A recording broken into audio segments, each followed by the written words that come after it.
Hey Ubers, welcome to Gratitude Friday. Today's episode is titled Empathy, and I'm really excited to share with you what I've been working on. I've gone through a couple of drafts, and I think I'll actually get this out on Friday. Rather than have a blank screen or have you look at my hands while I tell you the thoughts that went into making this card, I thought I'd share with you some of the progress that I've been able to witness in my garden. If you're at all interested in reading about the wonders of the natural world, go on ahead and visit me at my blog. The current blog post, actually by the time you see this there will be a new blog post, but the blog post that's titled The Bloom Before the Berry is all about what's been going on in the garden. So the title of today's video is Empathy, and you can probably get an idea from that what the theme of the card is going to be. You know, we have this whole range of cards in the world of sympathy cards, and that is an area that I haven't really addressed in any of my YouTube videos so far to date, probably because it's just a little bit tricky. For those that are closest to us, I think there's not that much thought that goes into being a comfort to them when they are suffering from the bite of hard times, whether that be from having failed at something, some endeavor, or if they've endured some sort of trauma, or if they've been rejected. Or if they've suffered from some loss of a loved one. But I think, when you want to offer some comfort to someone that's not intimately close to you, it can get a little bit awkward. At least it has for me. And personally, I've always felt, unfortunately, that I haven't been able to do enough to make someone feel better when he or she is in the throes of pain. As I was making this card, I also thought about different periods of life and how good or how bad they were. And I have to say, up to kindergarten, for me, it was great. And elementary school, middle school, oh boy. High school, I had a very wonderful small group of intimate friends, but high school itself, I hated. College, wonderful. Grad school, amazing. And then out of grad school, hated it. I hated my 20s. 30s, although, there were some major events in my 30s. I'm still in my late 30s. 30s were far better, and unlike most women, I am so looking forward to my 40s. But if I look back to, let's say, various and several moments of misery during my 20s, I think I was really inconsolable. And if I had been able to just step away and above that period or those experiences and look at them from a retrospective position, it wouldn't have seemed all that bad. And, I have a friend actually right now who has a teen that's, had some tough times. And, of course our experiences are all varied and, have different tones and degrees of severity.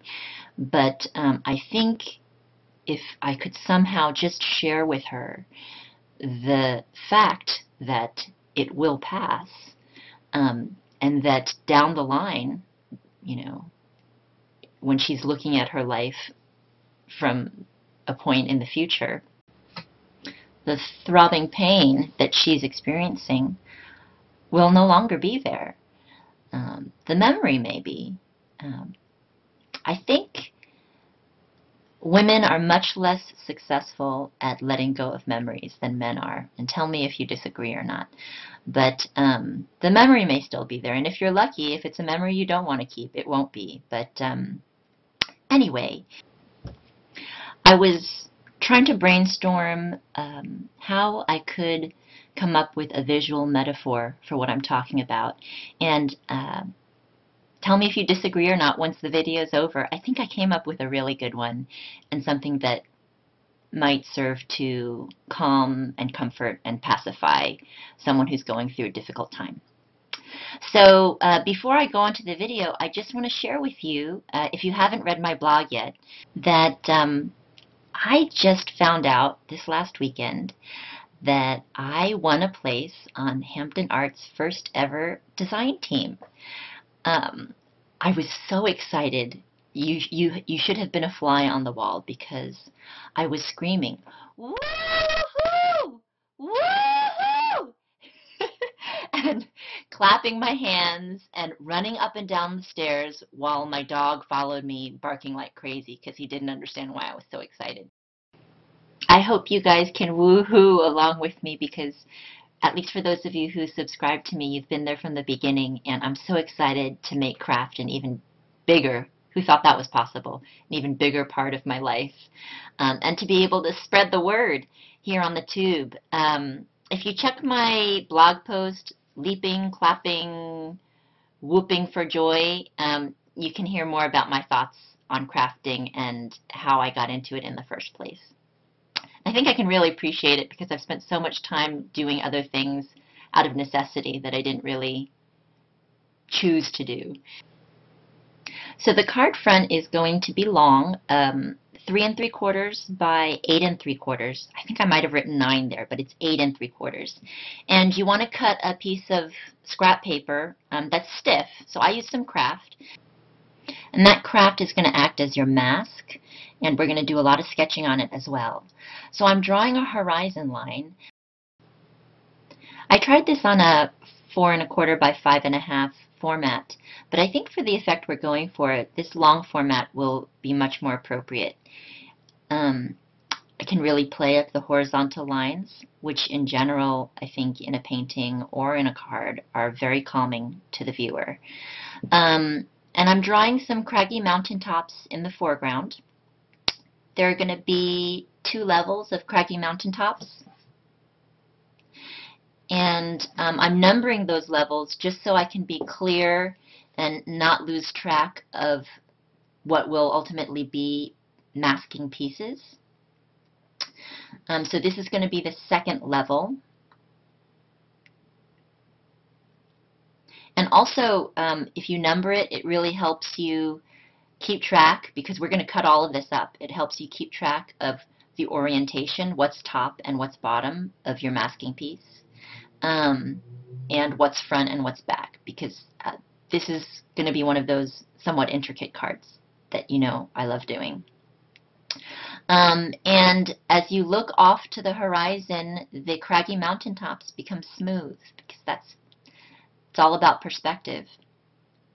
So this is the visual metaphor for the topic that I was discussing at the beginning of the video, which is, how do you comfort someone who's going through a really hard time that's not, intimately close to you? And even for those, for yourself, and at least it's helped me get through some tough times. If there's any way you can will yourself to step away from the experience for a moment, get a more macroscopic view of things, a view of the horizon in the card front, you will see that the pain will pass and that you will move on, and things will get better, as they always do. So I just cut off the top portion of my mask, and I'm setting my card front down carefully so that I can make sure that it's exactly horizontal. This is a piece of cream cardstock, and you want to have a real sturdy piece because you're going to be doing a lot to this card front. And it's just a good practice from the few classes that I've taken not to put that horizon line right down the middle of your page. I'm using my Colorbox Petal Point pigment ink pad. This is called Pinwheel, and this particular color is called Cyan. I love this shape because when you're working on a real small card front, sometimes you really need to get into tiny spaces. Um, and you can also create a variety of colors from just that one piece of the pie. If you tamp down with the ink pad itself, you get that real strong cyan color. If you use your finger, it's a lot more subtle. Um, and this is what I came up with from using a cosmetic sponge. And I actually liked the amount of control and subtlety that I was able to achieve with the cosmetic sponge. So I'm going to use that to create a slightly mottled but very light blue sky. So you're able to achieve lots of different tints of the same color. Um, and it ends up being a good purchase, I think, because you can create pastels from a strong primary. And I'm just going to show you in real time how I achieved this sky. You want to use a careful hand. And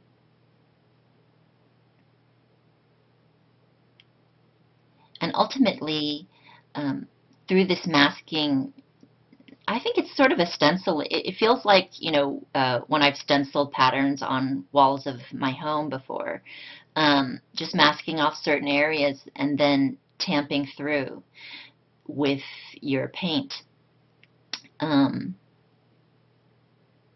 But here I'm using a very light circular motion, and sometimes I'll get that ink started on my scrap paper or on my mask before I move on to the actual card to make sure it stays really nice and soft. Now, if you end up making an area a little bit darker than your liking by accident, it really is no big deal because, at least for the sky, you can go back in and just lighten things up, which is what I'm just about to do. There are a couple of areas in here that are a little bit dark, and I also want the clouds to be white rather than cream, like the cardstock that I'm working on. So I'm going to go take my Colorbox Frost White pigment ink, and I'm going to dip my cosmetic sponge in there, a fresh cosmetic sponge, and start creating some clouds.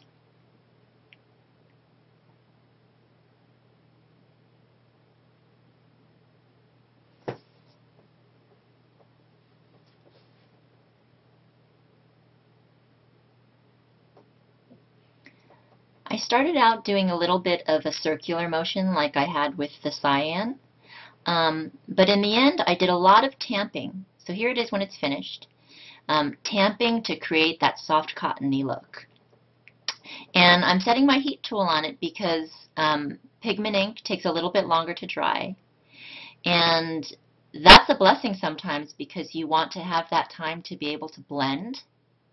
And you also, if you're doing embossing, you want that time, that wet, juicy time, so that you can get your embossing powder on there and heat emboss.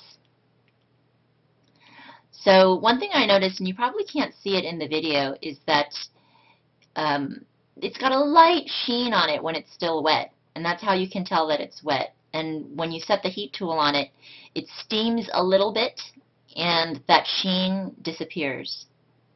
And without doing any embossing, you get a really nice matte effect.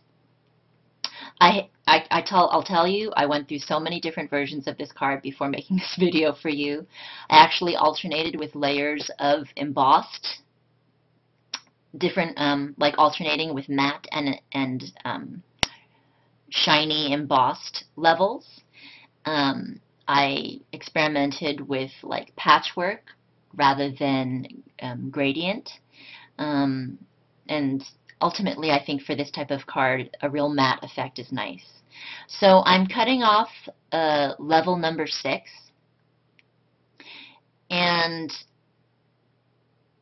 what you'll end up doing with all the levels, and I'm not going to show them all to you, is cutting away the mask, applying your ink, drying the ink either by letting it sit or heat setting it, and then covering it again with the original piece that you had cut off. So here I am.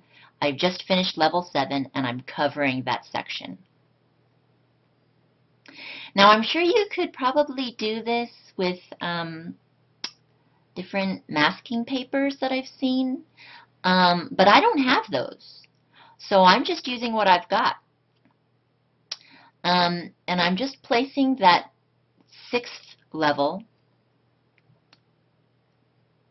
exactly where it's supposed to go, and I'm pushing up the bottom of my mask and then removing the area that I'm going to ink. So I'm just going to repeat that sequence again because it can get a little confusing. Once you're in the midst of it doing it, though, you know exactly what you're supposed to do. So you cut the section of your mask, you remove that area of the mask, you ink that area, you dry that area, and then you cover that area. So it's expose, ink, dry, cover. Expose, ink, dry, cover. So this is another shape of ink, and I think it's actually a really great bargain because if you want to try out a new color and you're not sure if it's something you want as like a full large sized ink pad like the Frost White that I've got, you can get a tiny cat's eye. And I'm always on the lookout for sales, and Joann's online often has great sales, 30% off, 40% off. So you can try out a color, and if you end up really liking it, then you can buy the full size. And it's actually my preferred shape is the petal point. This is my second preferred shape. And if it's something that I'm going to use like a stamp on, a big stamp or a background stamp, then I definitely want the large size. So you get to see what's happening here. And I think because we're using this tamping technique, this sort of stenciling technique, you end up with a really cool matte mottled effect. And you'll see that in the final result. And I want to tell you, so this is the basic technique. In the end, when you see the actual card, you'll see the colors that I actually ended up using. So this is the, I've done that with all the levels. And see that nice modeling? I like that. But in the end, I was looking at it, and I actually thought that I would prefer a gradient going from brown to a light creamy color. So let me show you the card. Now,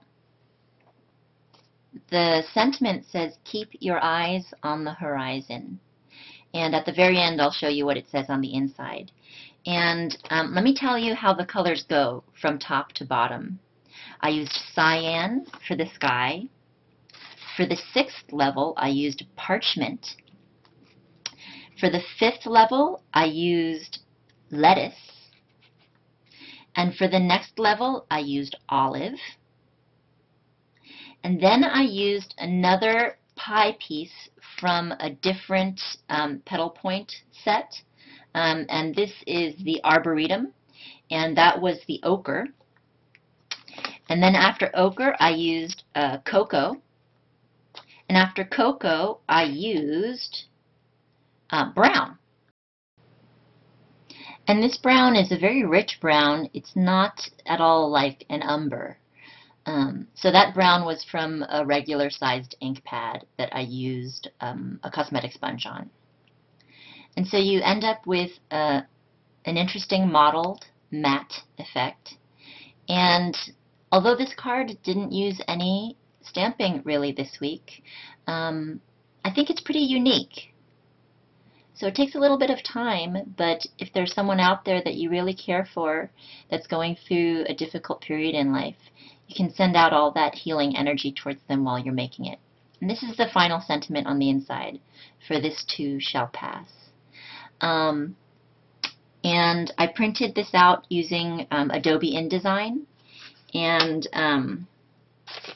let's see, it's the font is Bickham Script Pro, and I did it at 37-point bold. But you know, I think any script font would do. That's just what I used. And I cut that out onto cream cardstock and snipped the ends. You could use this technique and the same type of design actually for two people about to embark on a life shared together, with some really rich colors, and a little path down the middle, a winding path. So that's another use for this type of design. I've been thinking, since I actually sort of sketched out this card, and I don't know if you got a view of my vintage hat card. I put a little shot of it at the end of the last video, packing your punch with some punch. But that was also hand drawn and cut. I don't know if any of you are interested in having a guide, but I'd be happy to share that with you at no charge. I am looking to increase my subscribership over at my blog. So if you subscribe to my blog by email and leave a comment telling me that you'd like either the guide, the template for this Horizon card or the template for the vintage hat card, I'd be happy to give that to you. So excited to make this next step on my crafting journey with you and Hampton Art, and I can't wait to share with you all the things that I come up with. Until then, please subscribe here if you haven't already, and go over and visit me on my blog. I'd love to have you visit. Thanks a lot, and see you next time. Bye.